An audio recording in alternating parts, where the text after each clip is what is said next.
Hello everyone, సింపుల్గా మామిడికాయ పచ్చడి చూపించేస్తాను, చూసేయండి. ఇప్పుడు మనకి ఎక్కడ చూసినా మామిడికాయలు వస్తున్నాయి కదండి. ఒకసారి అయితే నా స్టైల్లో ట్రై చేయండి.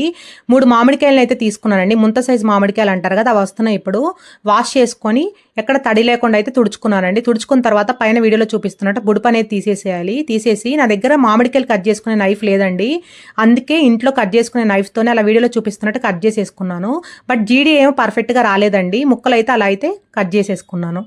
కట్ చేసుకున్న ముక్కలు అయితే నాకు కరెక్ట్గా 5 కప్స్ అయితే అయినాయండి. ప్రెస్ చేస్తూ అయితే ఎప్పుడు మెజర్మెంట్ తీసుకోకూడదండి పచ్చళ్ళకి. అలా వేసి ఇంకంతే డైరెక్ట్గా తీసేసుకోవాలి మెజర్మెంట్ అనేది. 5 కప్స్ అయితే మామిడికాయ ముక్కలు అయిపోయినాయి కదా.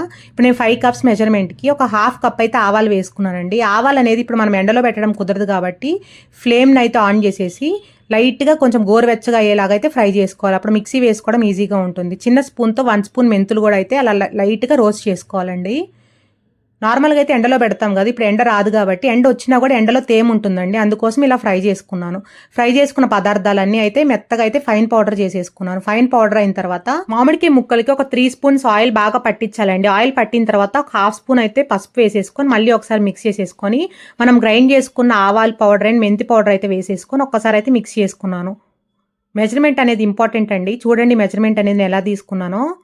ఇప్పుడు దాంట్లోనే నేను తీసుకున్న కప్పు ఉంది కదండి, మామిడికాయ ముక్కలు మెజర్మెంట్ చేసింది, దాంతో 1 కప్ అక్కడ ఉప్పు వేసుకున్నానండి. కల్లుప్పు అనేది గ్రైండ్ చేసుకున్నాను. చిన్నులపాయలు అనేది ఒక 3 చిన్నులపాయలు పైన పొట్టు తీసేసి వేసుకున్నాను.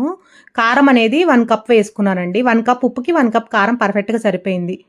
ఇప్పుడు ఆయిల్ కూడా 1 కప్ పోసుకున్నాను నేను.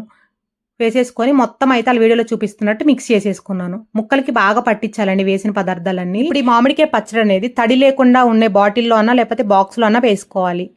ఇలాంటి ప్లాస్టిక్ కంటైనర్స్లో వేసుకోండి. పచ్చళ్ళు అనేది ప్లాస్టిక్ కంటైనర్స్లో ఊరిన తర్వాత గాజు సీసాల్లో వేసుకోవాలి. పచ్చడి అనేది ఒకసారి అలా వేసేసుకొని ఇలా ప్రెస్ చేయండి. ప్రెస్ చేసేసి మూత పెట్టేసుకోండి. ఇవాళ మార్నింగ్ పెట్టారనుకోండి, నెక్స్ట్ మార్నింగ్ అయితే ఒకసారి ఓపెన్ చేసి చూస్తే మనకి లైట్గా పైకి ఆయిల్ వచ్చేసింది. చూసారా, అలా ఆయిల్ వచ్చేసిన తర్వాత ఒక్కసారి మిక్స్ చేయండి.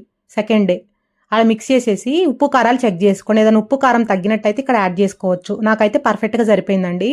మళ్ళీ ఒకసారి ప్రెస్ చేసేసి మూత పెట్టేసుకొని థర్డ్ డే ఓపెన్ చేస్తే చూడండి ఆయిల్ అంతా పైకి వచ్చేసింది, ముక్క అనేది ఊరిపోయిందండి.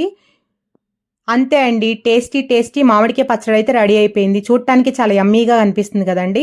మొత్తం ఊరిపోయిన తర్వాత ఇలా అయితే గాజు సీసాలో అయితే స్టోర్ చేసుకున్నానండి. పచ్చడి పెట్టుకొని నాకు 1 మంత్ అయింది. ఎక్కడ బూజు అనేది రాలేదండి. ఫ్రిడ్జ్లో పెట్టుకుంటూ బయట తీసుకునేటప్పుడు తినేయండి, చాలా టేస్ట్ బాగుంది. నా రెసిపీ కనుక మీకు నచ్చినట్టయితే please like, share and subscribe my channel. మీరు కొత్తగా మన ఛానల్ ఎవరైనా చూస్తున్నట్టయితే సబ్స్క్రైబ్ చేసుకోవడం మాత్రం మర్చిపోకండి. చూడండి గుజ్జు అనేది ఎంత బాగా వచ్చింది. ఇలా నేను చెప్పిన మెజర్మెంట్స్తో వేసుకోండి. Thank you so much for watching. Take care, bye bye.